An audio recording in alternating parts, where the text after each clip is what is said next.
Oleh karenanya bagus tadi kalau misalnya pemerintah atau Polri gitu Pak ya, membentuk tim khusus untuk ahli ini dan bisa juga didorong oleh DPR sebetulnya Pak.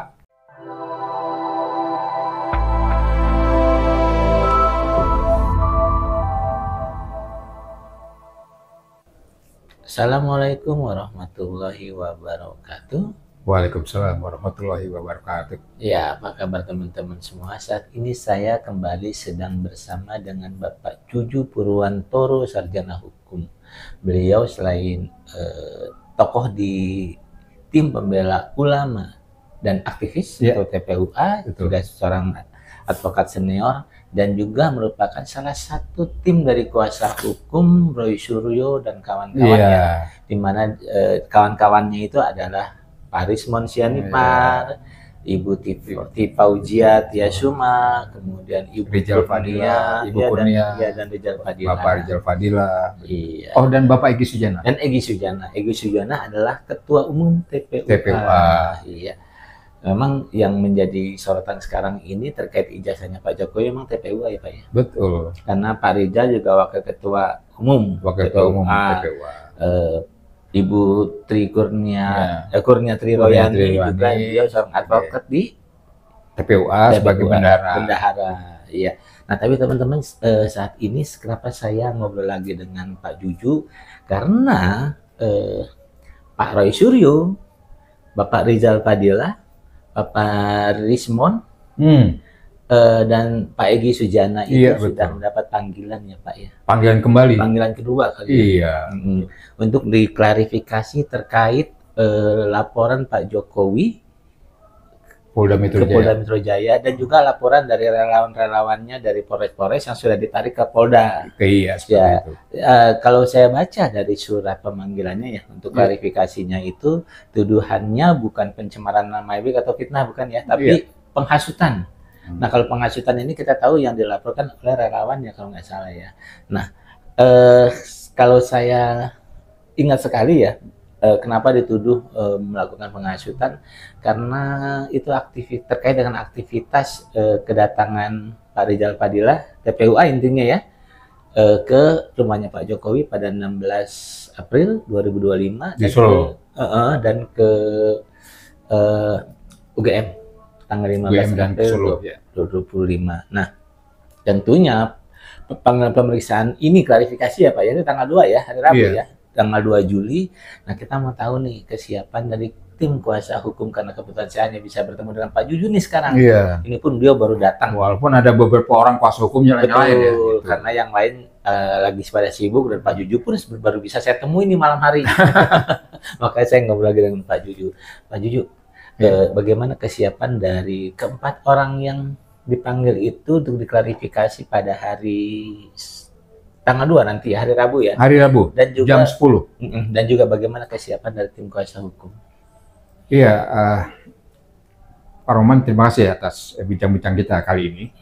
Betul bahwa teman-teman kita tadi yang kebetulan juga mereka adalah aktivis ya Pak ya, dan intelektual. Sesuai dengan bidang masing-masing kan. Betul. Ada ahli daripada informasi dan telekomunikasi. Ya, itu Pak Roy Suryo ya. Pak Roy Suryo. Kemudian Pak Rismon adalah ahli digital forensik. Bidang digital forensik. Betul. Dan Rijal Fadila dan teman-teman lain adalah aktivis Muslim begitu ya. Katakanlah. Iya. Pak Rijal itu juga seorang pengamat, pemerhati hukum juga. Iya, pemerhati politik dan kebangsaan. Dan dia juga tokoh di Muhammadiyah. Iya. Oke. Betul. Jadi hari Rabu besok tanggal 2 ya. Tanggal 2 Juli Pak ya. Itu mereka dipanggil rencananya. Sudah kita terima panggilannya, sudah tertulis jam 10 di Polda Metro Jaya begitu. Nah, ini kan tampaknya kan ini berlanjut nih Pak. Ya, tampaknya berlanjut dan mereka berusaha masih mengumpulkan data-data lagi lebih lengkap lagi seperti itu. Padahal dari sudut pandang kami begitu, seharusnya bahwa TPU atau pertama kali melapor tuh di Bareskrim, Mabes Polri kan begitu Pak. Tapi pihak Bareskrim menyatakan bahwa tidak dilanjutin lagi kan Pak, proses penyelidikannya itu di Bareskrim. Karena dinyatakan dia asli ya. Iya, mereka mudah menunjukkan kepada publik, ya kan, dengan versi mereka bahwa inilah ijazah yang asli dari Joko Widodo seperti itu, walaupun 2 hari kemudian ditarik kembali kan ijazahnya itu. Ini kan aneh-aneh aja gitu. Okay. Jadi kalau menurut prosedur hukum acara kan, dan kalau memang barang itu akan dijadikan sebagai pembanding dan sebagai barang bukti, betul Pak ya, untuk pada waktu penyidikan nanti seharusnya kan tidak dikembalikan Pak. Biasanya barang bukti baru dikembalikan setelah perkara selesai ya? Atau setelah masuk persidangan kan begitu. Iya betul. Setelah jelas ya perkara ini kan belum jelas Pak. Betul. Kita gimana kita mau counter check begitu ya terhadap ijazah yang asli, sementara kami dan teman-teman itu tidak pernah melihat Pak. Tidak pernah mengetahui ijazah yang asli Jokowi seperti apa. Ya kan?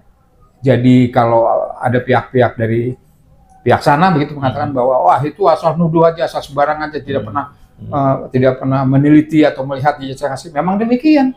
Karena mereka kita tidak pernah juga menerima ijazah aslinya seperti apa Pak ya, tidak pernah melihat ya.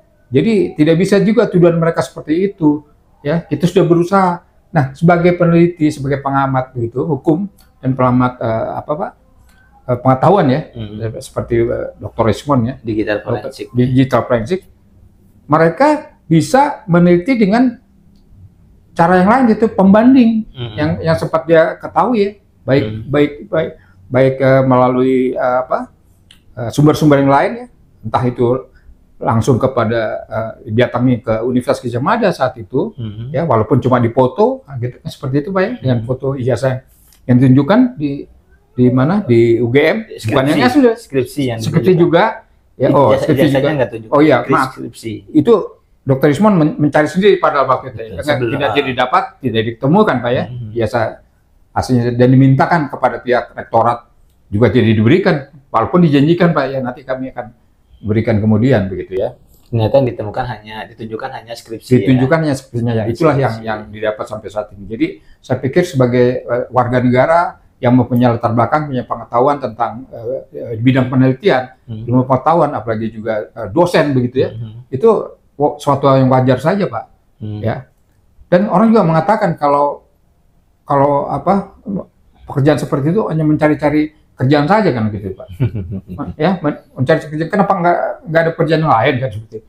Loh, Jokowi ini kan orang istimewa Pak. 2 periode mantan orang nomor 1 di Indonesia ini presiden. Iya, 2 periode jadi wali kota Solo. Jadi wali kota Solo juga 2 periode, setengah periode jadi gubernur DKI Jakarta. Nggak main-main Pak ya. Betul. 2 periode lagi 10 tahun menjadi presiden Republik Indonesia ini begitu. Ya, jadi juga sampai saat ini Pak menjadi salah satu pejabat Danantara kan Pak, sebagai masih di Danantara dia. Salah satu pembina ya Pak disebutnya ya. Kalau nggak salah. Nah ya pembina ya. Seperti itu. Jadi kalau dibilang klasifikasi sebagai pejabat negara, memang masih pejabat negara Pak. Iya masih, karena di Danantara. Iya, artinya sesuatu yang wajar kalau masyarakat kita itu memang curious, ingin tahu Pak ya tentang latar belakang beliau, pendidikan latar belakangnya sampai saat ini. Seperti itu Pak. Oke Pak, kan kalau kita lihat di surat pemanggilannya tertulis penghasutannya, masalah penghasutan. Sebetulnya ada nggak sih indikasi penghasutan yang baik dilakukan oleh Pak Rismon, Roy Suryo, Pak Rizal Fadila maupun Egy Sujana? Sebetulnya salah satu yang dituduhkan pada mereka juga sampai penghasutan juga pencemaran nama baik. Pencemaran nama baik. Ada pencemaran baik dalam arti ke Presiden Jokowi itu, yaitu pasal 310 KUHP di ayat 3 Pak ya, di mana dikatakan bahwa pencemaran baik dengan lisan atau tulisan gitu Pak ya, itu tidak berlaku jika perbuatan itu dilakukan demi kepentingan umum. Begitu ya. Jadi artinya teman-teman saya tadi mereka melakukan penelitian katakanlah begitu Pak ya. Kemudian mencari tahu tentang jasa Jokowi itu demi kepentingan umum, demi ilmu pengetahuan. Ya, karena masyarakat rakyat Indonesia ini punya hak untuk mengetahui pemimpinnya seperti apa, latar belakang pendidikannya, ya seperti kegiatannya apa, gitu ya Pak ya. Itu tidak melanggar hukum sama sekali sebetulnya Pak. Iya sih. Kalau kita lihat ya Pak ya, setelah Bareskrim konferensi pers ya, nyatakan ijazahnya Pak Jokowi asli kan Pak Risman itu ke bertemu dengan Pak Kasmujo, ya kan? Di Solo yang katanya disebut-sebut itu sebagai dosen pembimbingnya Pak Jokowi atau dosen akademiknya gitu ya. Terus juga ketemu sama Bambang Tri. Kemudian juga ke tempat yang disebut sebagai tempat KKN-nya Pak Jokowi. Iya. Dan juga kemudian terakhir dia ke Jogja ya untuk menginvestigasi surat kabar kedaulatan rakyat. Betul. Untuk membuktikan apakah benar koran yang diperlihatkan oleh Bareskrim ketika konfres itu asli atau tidak, dan ternyata kan memang ditemukan adanya kejanggalan ya. Iya. Pada penulisan tanggal, karena kalau versi aslinya kan Pasa ya, kalau di Bareskrim kan waktu itu puasa. Udah gitu juga ditemukan fakta bahwa ternyata Pasa itu istilah Jawa loh Pak. Betul. Bahasa disebutnya poso kan gitu. Bacanya poso. Pasa. Betul. Kemudian ternyata ditemukan juga kan adanya bundel koran kedaulatan rakyat yang edisi tahun 1980 bulan Juni, Juli, Agustus, ternyata katanya sudah disita oleh Bareskrim. Artinya kan memang sejauh ini Risman itu terus melakukan penggalian untuk mencari kebenaran. Pak, tapi yang mau saya tanyakan gini, kan setelah konferensi pers itu kan bermunculan banyak fakta, termasuk yang disampaikan oleh Pak Bitor, ya kan? Bitor Suryadi. Iya, katanya ijazahnya Pak Jokowi ini dibikin di Pasar Pramuka. Bahkan katanya disebut-sebut dibikinnya di kiosnya Pak Paiman gitu ya. Kalau nggak salah nama lengkapnya Paiman Raharjo. Ya, kalau nggak salah. Nah, pertanyaan saya gini Pak, kan nih sedang terus bergulir nih, muncul fakta-fakta baru, tetapi ternyata kepolisian dalam hal ini Polda ya, ternyata juga terus menggali dengan meminta dan klarifikasi nanti. Klarifikasi masih. Ya. Menurut Bapak nih sebetulnya ujungnya kemana nih akan dilakukan oleh Polda? Ya, saya tidak berpretensi negatif dalam hal ini ya gitu, karena saya menganggap bahwa rekan-rekan saya itu mencari sesuatu kebenaran sebetulnya Pak, demi kepentingan publik. Ini apa yang digali, apa yang dicari seperti itu. Jadi sebetulnya kami tetap berpandangan atau berpendapat bahwa salah satunya mengacu kepada pernyataan dari Kapolri Bapak Jenderal Listio Sigit Pak ya. Kan dia oke lah, nanti kita itu udah berjalan 2 minggu nih Pak Listio, udah 2 minggu lalu kira-kira ya Bapak mengatakan itu, bahwa nanti oke lah kita adakan gelar perkara secara terbuka. Artinya dengan terbuka itu mengundang para pihak Pak ya, baik dari pihak katakanlah rejim maupun dari pihak kami, masuk ya. TPUA ya yang pernah melaporkan. Nah, pihak kami, pihak pelapor pastinya Pak ya, itu salah satunya dari TPUA dan tentu para aktivis-aktivisnya kan begitu. Juga termasuk tim ahli kita, tim ahli kita Pak ya, yang tim ahli dari sisi kita, bukan hanya dari sisi Bareskrim saja, itu akan diundang juga Pak. Ya, di situ nanti diadakan gelar secara terbuka, diketahui oleh publik ya, secara open publik seperti itu. Nah, dan itu baru dinyatakan apa Pak, terbuka. Apa Pak namanya terbuka tuh terpublikasi gitu ya. Nah, secara umum. Nah, itu kami tunggu sebetulnya Pak. Nah, kami tunggu Pak Listio Sigit, jadwal itu yang semula akan dilakukan juga oleh pihak Bareskrim Polri. Nah, tolong lakukan itu. Jadi jangan yang dikejar-kejar ini yang untuk persoalan yang di Polda Metro Jaya seperti itu kan. Kan besok nih udah mulai penyelidikan yang kedua loh Pak. Seperti itu. Nah, ini yang Bapak bilang ujungnya kemana? Kan itu pertanyaan kita juga Pak. Nah, kalau diarahkan kepada mereka-mereka yang sekarang ini terpanggil atau terperiksa begitu lah kan begitu. Terperiksa kan mereka tidak ada indikasi perbuatan melawan hukum di sini. Kalau menurut kami, seperti saya sebutkan tadi bahwa apa yang dilakukan itu seperti pasal 310 ayat 3 itu, mereka melakukan penelitian ya Pak ya, sesuai dengan profesi tadi, tidak lain adalah demi kepentingan umum, ya, demi transparansi sebetulnya itu Pak. Jadi nggak ada perbuatan melawan hukum itu. Jadi kami tetap menuntut, tetap menunggu ya katakanlah himbauan dari Listio Sigit bahwa pihak Bareskrim Polri tetap sekali lagi kami ingatkan untuk mengadakan terbuka itu. Terbuka. Oke, Pak, sebetulnya lebih bagus mana gelar terbuka dulu atau panggilan klarifikasi dulu menurut Bapak? Ya, ini tidak menurut saya tidak terkait sama sekali. Tidak terkait. Kenapa? Karena dari awal, ya dari awal laporan TPU ada semenjak akhir tahun 2024 Pak ya, sekitar Desember begitu, laporan mereka sekarang kan udah 6 bulan Pak.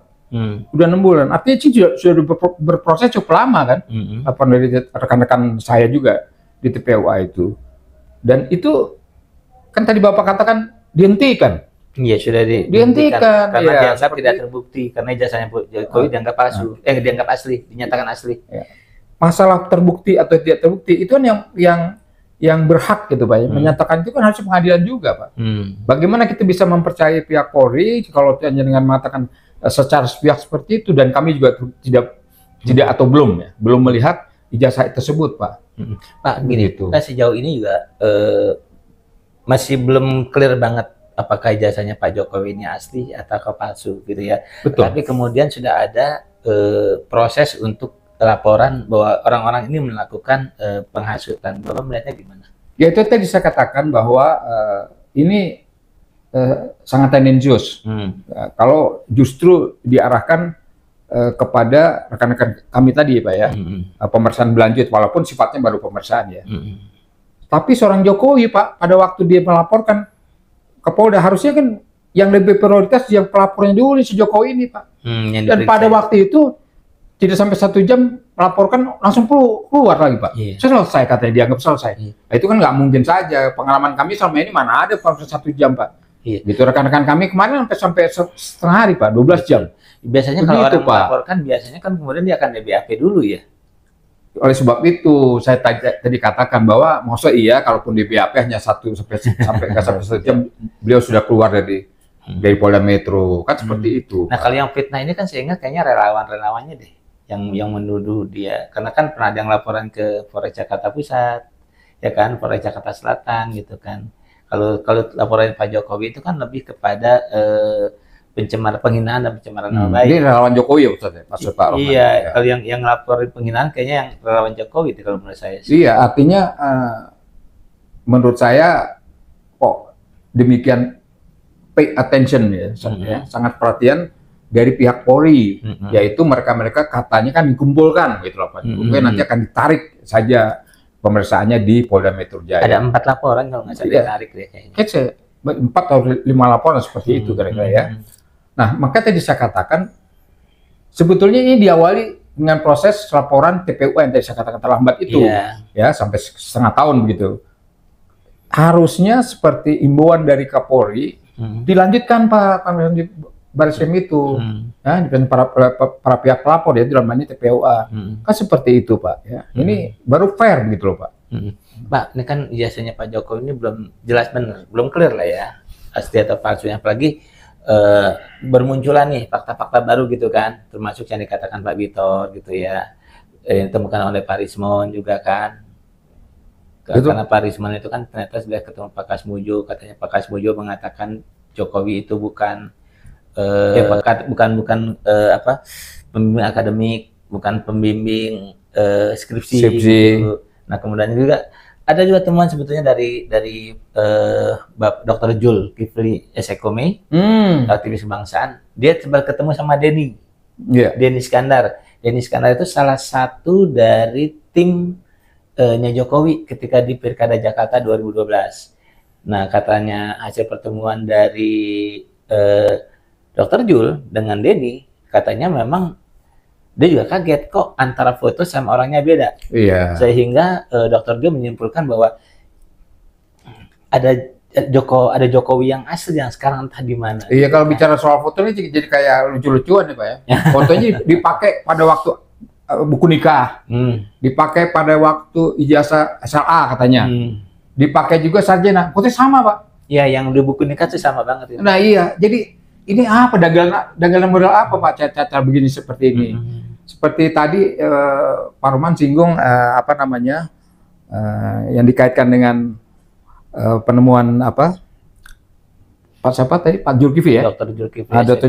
Zulkifli seperti itu, Eskome ya, itu adalah ya aneh begitu Pak. Kenapa saya katakan aneh? dari teman-temannya Pak Zulkifli tadi, salah satunya adalah Pak siapa ini Pak? Denny Iskandar. Pak Denny Iskandar ya. Denny Iskandar juga tuh disebut-sebut sama si itu, sama Mbak Bitor. Nah, betul. Nah, itu kan Pak Bitor Suryadi, dari versi Pak Bitor itu beliau mengatakan nih ada kelompok geng Solo, ada geng Jakarta. Tim dari Solo sama tim dari Jakarta. Iya, nyebut juga geng ya, ada geng Solo dan geng Jakarta. Itu memang faktanya seperti itu kalau menurut pernyataan langsung dari Pak Bitor.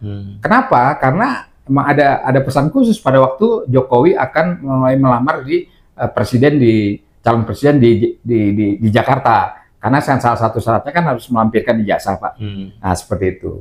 Nah, artinya Pak Bitor itu juga mengatakan bahwa ada proses itu, Pak.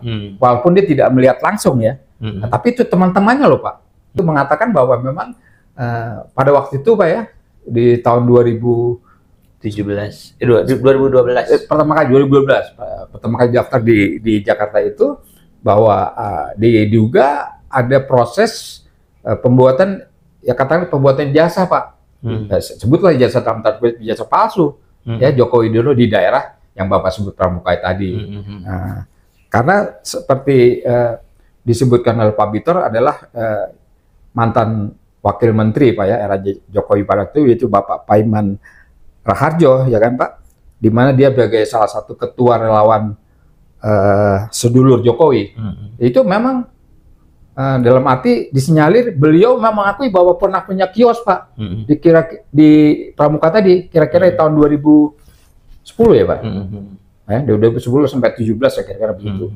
Itu memang mengakui beliau pernah bekerja dan punya kios di Pramuka situ.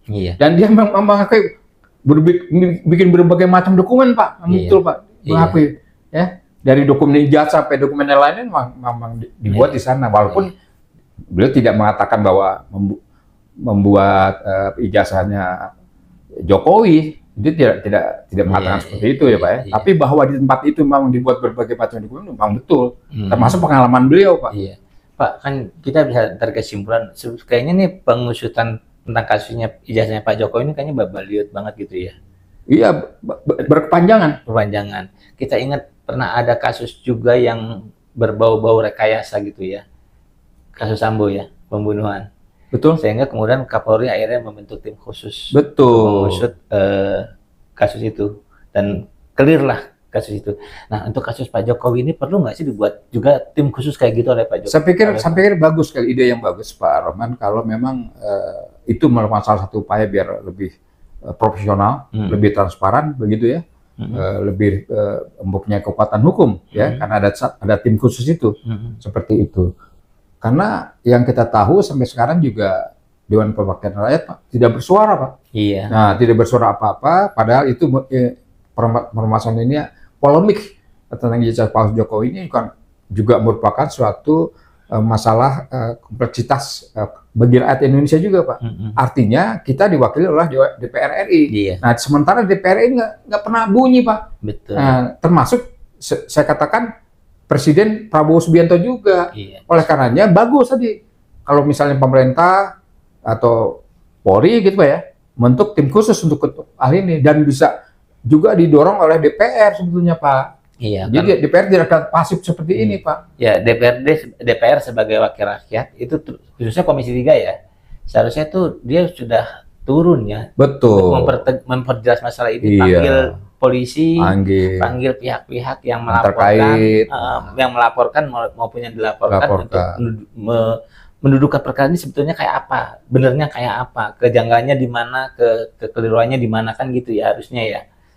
Ada pesan nggak Pak buat DPR? Seperti itu. Jadi saya ingatkan kembali bahwa tadi Kapolri Jenderal Listio Sigit sesuai dengan perkapnya dia sendiri, Pak ya, Perkap nomor 8 tahun 2021 kan, Pak ya. Di situ kan ada dimungkinkan ada istilah restoratif justice. Nah, jadi para pihak dipertemukan ya, baik para yang merasa menggugat dan mereka yang tergugat seperti itu, dicarikan jalan keluar, ditemukan fakta-fakta hukumnya seperti ini, atau walaupun tidak ada fakta hukum yang sebenarnya, ya dikatakan saja di situ, diselesaikan, dimusyawarahkan situ, tidak ada faktanya, dan mungkin harus harus dilanjutkan dengan proses hukum selanjutnya, itu oke-oke saja Pak ya. Kalau memang seperti itu. Walaupun terus terang memang apa namanya pencari keadilan hukum itu adalah di peradilan gitu. Nah, tapi ini yang mengatakan Bapak Listio Sigit sendiri loh Pak. Perkapolri yang Perkapolri nomor 8 tahun 2021 itu. Pak, artinya saya mendesak agar segera melakukan gelar terbuka. Betul. Juga meminta dibentuknya tim khusus. Tim khusus, ya. Tim penyelidikan khusus seperti waktu di kasus Sambo ya. Setuju. Pak, tapi untuk panggilan tanggal 2 besok Juli itu, baik Pak Rismon, Pak Roy Suryo, Pak Rizal Fadila dan Pak Egy Sujana itu udah siap belum sih? Ya, kita mau tidak mau memang siap karena ini merupakan suatu kewajiban warga negara ya. Jika ada suatu panggilan dari pihak atau lembaga resmi negara seperti kepolisian, kita harus siap. Tapi paling tidak seperti apa yang sudah kita diskusikan tadi, hal-hal yang menjadi prioritas itu seperti apa? Prioritas dari pihak pemeriksa yaitu penyelidik ya, yaitu Polri, ya seharusnya tetap kita dorong agar yang di Barreskrim Polri itu Pak tidak dihentikan gitu saja. Dilanjutkan ya. Iya. Tapi kan sudah dinyatakan ijazahnya asli Pak. Iya. Itu kan dari versi Barreskrim Pak, versi Polri gitu. Jadi kita tidak bisa meyakini 100% bahwa itu asli. Ya kan begitu. Dan siapa yang punya hak untuk mengatakan asli itu pengadilan kan Pak, di tingkat pengadilan.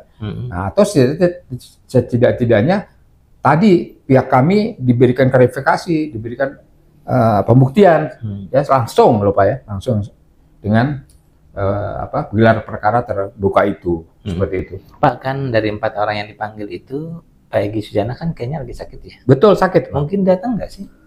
Iya, kebetulan saya 2-3 hari terakhir Pak, saya sempat ketemu dengan beliau dan beliau memang masih dalam keadaan sakit. Yaitu masih juga secara fisik masih di atas kursi roda Pak ya. Seperti itu. Jadi kalau kalau nanti pada waktu pemanggilan mudah-mudahan kondisinya membaik atau gitu atau tidak dalam keadaan sakit, beliau akan usahakan hadir Pak. Iya. Ya, teman-teman semua, memang masalah ijazahnya Pak Jokowi ini kayaknya babaliut banget ya. Karena setelah konferensi pers dari Barreskrim bulan Mei kalau nggak salah ya. Iya. Mei itu justru persoalan makin melebar. Karena muncul fakta-fakta baru ya. Dari hasil temuannya Pak Rismon, misalnya dia ke Jogja, ternyata bundel Koran Kedaulatan Rakyat yang waktu itu jadikan bukti ya sama itu, ternyata ada perbedaan ya di penulisan tanggalnya di Koran Kedaulatan Rakyat antara yang ditunjukkan oleh Barreskrim dengan yang asli. Dan waktu Pak Rismon ke Jogja, ke perpustakaan kalau nggak salah ya, itu ternyata bundel surat kabar kedaulatan rakyat bulan Juni, Juli, Agustus tahun 1980 itu sudah disita, gitu kan. Kemudian juga Pak Rismon ketemu sama Pak Kasmujo. Mas Mujo mengatakan dia bukan dosen pembimbing maupun dosen akademiknya Pak Jokowi, dan ini bertentangan dengan Pak Jokowi. Dan juga ketika Pak Rismon ke kabupaten, ke kecamatan yang disebut Barreskrim tempat Pak Jokowi melakukan KKN, ternyata katanya nggak jelas juga datanya. Jelas juga. Udah gitu ada perbedaan tahun. Waktu konferensi pers, Barreskrim mengatakan Jokowi melakukan KKN pada tahun 1983. Akan tetapi Jokowi mengatakan dia KKN pada awal tahun 1985. Betul. Itu aja merupakan kejanggalan-kejanggalan. Jadi sebetulnya memang, kalau menurut saya juga sih Pak, kalau di tengah masih rumit atau rancu ya, kasusnya rancu ya, seharusnya juga dikelirkan dulu ya oleh Polda Metro Jaya maupun Barreskrim. Seharusnya seperti itu Pak. Jadi ada satu hal juga yang perlu diingat juga bahwa masih aktual gitu. Sekarang ini kan masih sedang berlangsung Pak, gugatan ijazah palsu Jokowi itu di Kota Solo, dan satu lagi kota di Sleman, Pengadilan Negeri Sleman. Ya di Pengadilan Negeri Solo itu Dr. Taufik ya sebagai penggugat begitu. Sudah memintakan agar Jokowi ya sebagai tergugat ijazah diduga ijazah palsu menunjukkan Pak. Tapi pengacaranya kan sudah menjawab Pak. Nah, dengan alasan tidak perlu ditunjukkan, tidak ada kewajiban, kan lucu Pak. Jadi kontroversi sih terjadi. Katanya sebelum-sebelumnya dengan gugatan kami Pak, yang sudah dua kali di Pengadilan Negeri Jakarta Pusat Pak ya, satu kali pidana di Pengadilan Negeri Solo, kan juga tidak ditunjukkan ijazahnya. Ya kan? Iya. Nah, ini bukti bahwa kepada masyarakat, kepada publik bahwa ini bagaimana Joko Widodo ini seperti apa maunya. Katanya ditunjukkan di pengadilan, tapi pada waktu sekarang ini masih berlangsung ya Pak ya, pengadilan di Pengadilan Negeri Solo itu beliau tidak mau menunjukkan Pak. Jadi aneh nih Pak. Betul. Dan yang punya ijazah apa nggak sih Pak? Iya. Dan yang menarik juga sebetulnya kan Pak, ini ada peristiwa pidana yang sekarang ditangani oleh Polda. Tapi kan ada perkara perdatanya nih di Sleman sama Solo. Kalau kita merujuk pada Perma 1 tahun 56 ya. Betul. Itu kan bila ada dua kasus perdata dan pidana. Dan perdata itu bisa didahulukan ya. Pidananya bisa ditangguhkan ya. Dalam hal ini ternyata proses perdatanya diproses dulu sampai selesai. Karena kasusnya berhubungan ya. Tapi dalam hal ini kan Polda jalan terus. Itu melanggar nggak sih Pak sebetulnya? Iya, sebetulnya kan kalau menurut teorinya kan melanggar, tapi faktanya kan mereka yang punya kekuasaan Pak, pihak kepolisian. Mereka seharusnya juga memberikan contoh penegakan hukum yang benar, yang baik dan benar kepada publik juga, kepada masyarakat seperti apa.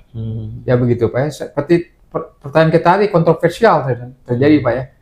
Katanya, wah nanti kan kami tunjukkan pengadilan. Nyatanya di pengadilan berlangsung nggak ditunjukkan juga sampai saat ini.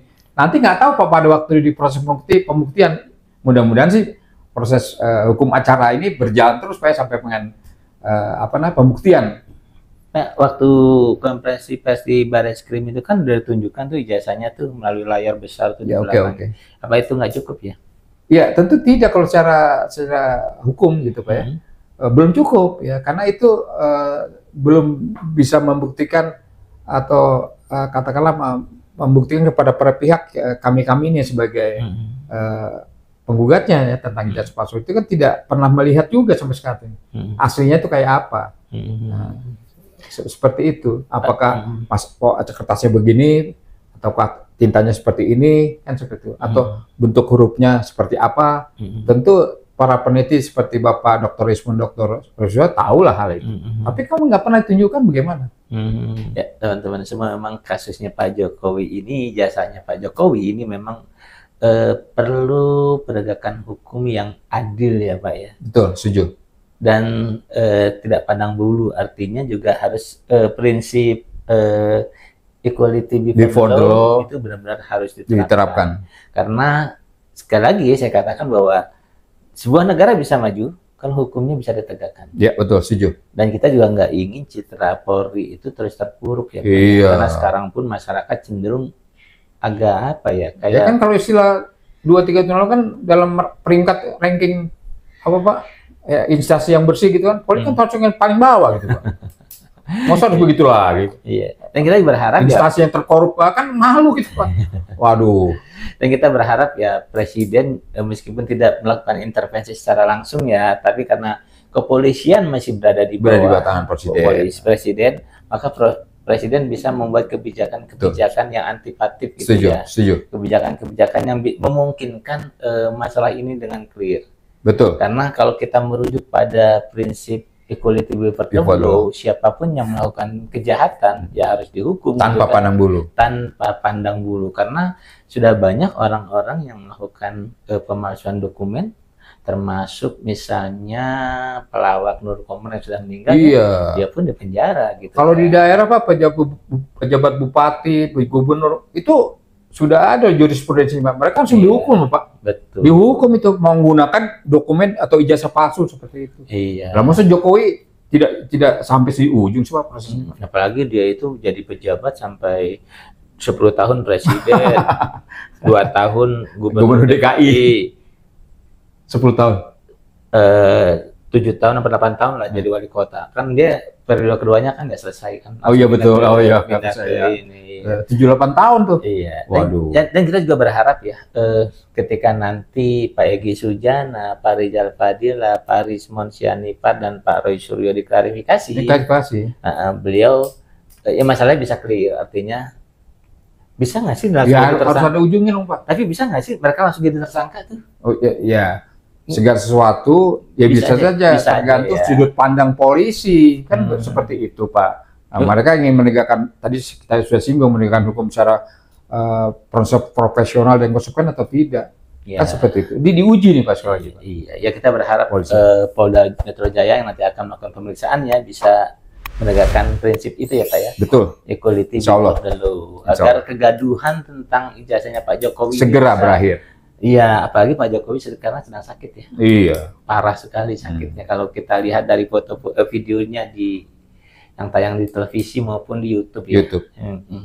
Pak Didi, terima kasih. Mas, kembali terima kasih Pak Arman.